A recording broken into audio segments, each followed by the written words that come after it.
Tem uma história, não é história, é uma passagem que está no livro O Céu e o Inferno, né? Um dos livros da codificação da doutrina espírita pelo Allan Kardec. Essa passagem está no capítulo 8, né, na segunda parte. A história de um menino chamado Marcelo. Esse menino, quem conta essa história, quem narra essa história, é o Santo Agostinho. Ele narra a história seguinte, que no hospital da província havia um menino em torno de 8 a 10 anos, num estado tão difícil de se descrever. Esse menino, ele era muito magrinho e através da pele dele conseguia ver os ossos dele. As perninhas tão magrinho chegava ao pescoço. E aí, meus amigos, ele ficava naquele hospital. E lá ele era assim, considerado como o número 4. Esse menino, Marcelo,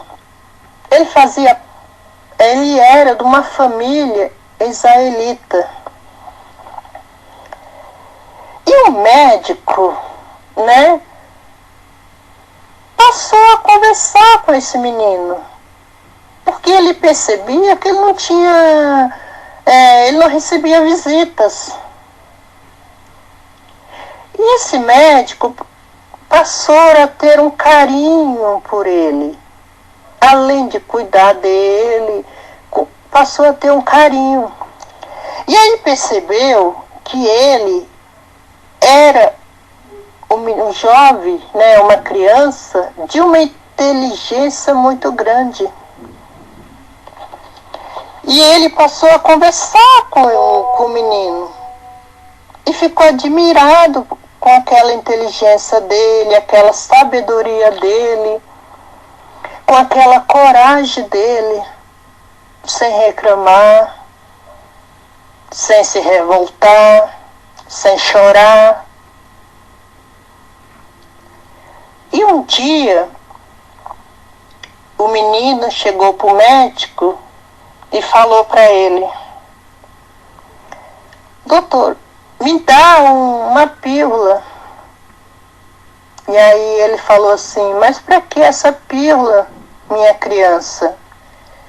Eu já te dei o suficiente.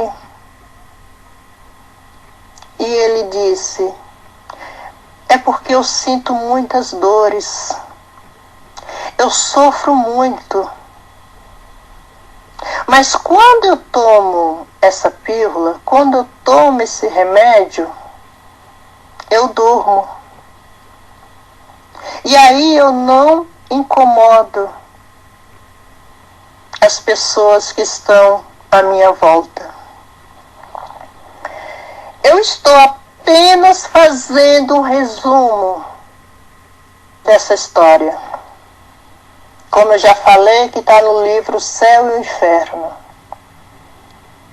Este livro, O Céu e o Inferno, ele tem muitas passagens de espíritos sofredores que depois tem a comunicação e eles explicam, ele fala por que desse sofrimento.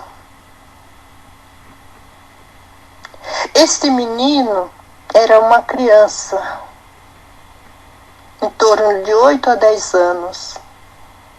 Mas como nós já sabemos, através da doutrina espírita, o corpo pode ser o corpo de uma criança, mas o espírito não. O espírito pode ser um espírito de muitas vivências. Mas naquele momento, enquanto é infantil, enquanto está passando pela infância, ele precisa de ajuda, de amparo, de carinho, para que quando ele fica adulto, ele tenha forças para vencer as dificuldades da vida.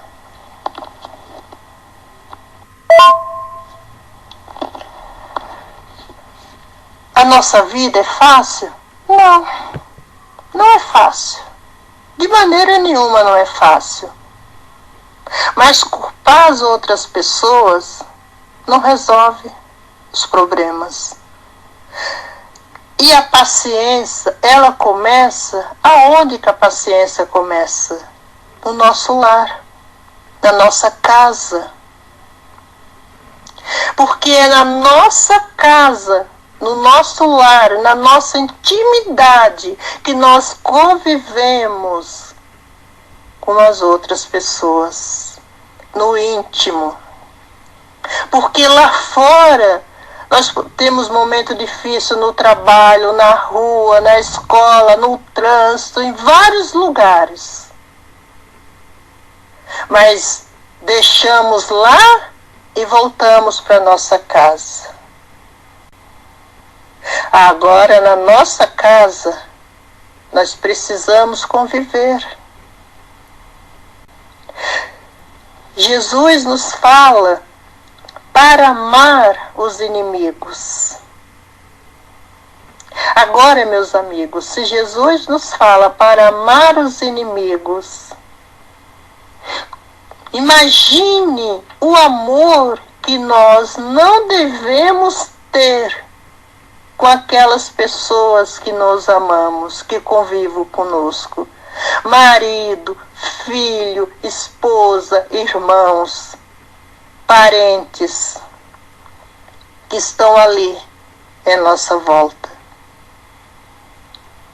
Porque ninguém vem por acaso numa família. Ninguém vem por acaso. Se está junto, é porque precisa passar por isso. Não é a culpa. Olha, meu irmão eu não gosto, meu pai, minha mãe, minha esposa, meus filhos.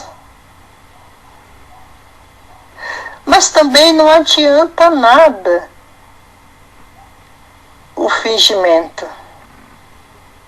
Olha, eu sou uma pessoa paciente. Eu sou uma pessoa calma. Eu sou uma pessoa tranquila. Mas no íntimo é um vulcão. Ou se não viver de aparências. Eu sou calmo, mas não mexe comigo. Não pisa no meu pé. Não olha para mim torto. Isso é calmo? Isso é paciente? Não, não é. A paciência, a calma, ela é de dentro para fora. Não de fora para dentro. Uma pessoa paciente e calma, ela não se irrita por nada. Jesus nos mostrou em várias passagens da sua calma, da sua paciência, mas sempre com amor, com carinho, sem humilhar e sem se colocar superior ou melhor do que a outra pessoa. Porque isso ainda, infelizmente, é os nossos erros. Nós se achamos melhor do que a outra pessoa. Nós nos achamos melhor do que os outros. Pode ser conscientemente ou inconscientemente. Mas infelizmente nós nos achamos. Olha, o que eu faço, dificilmente alguém faz igual. tal coisa é assim, porque eu fiz isso, porque eu agi dessa maneira. Mas não é desse jeito. Como eu já disse, que nós estamos numa escola no planeta Terra e nós estamos aqui para aprender, então vamos nos imaginar numa sala de aula. Vamos nos imaginar numa sala de aula. Numa sala de aula, ninguém sabe tudo. Se tiver 20, 30 alunos ali, um é ótimo, excelente em português, outro em ciência, outro em matemática, história e assim por diante. Mas dificilmente um aluno tira 10 em tudo.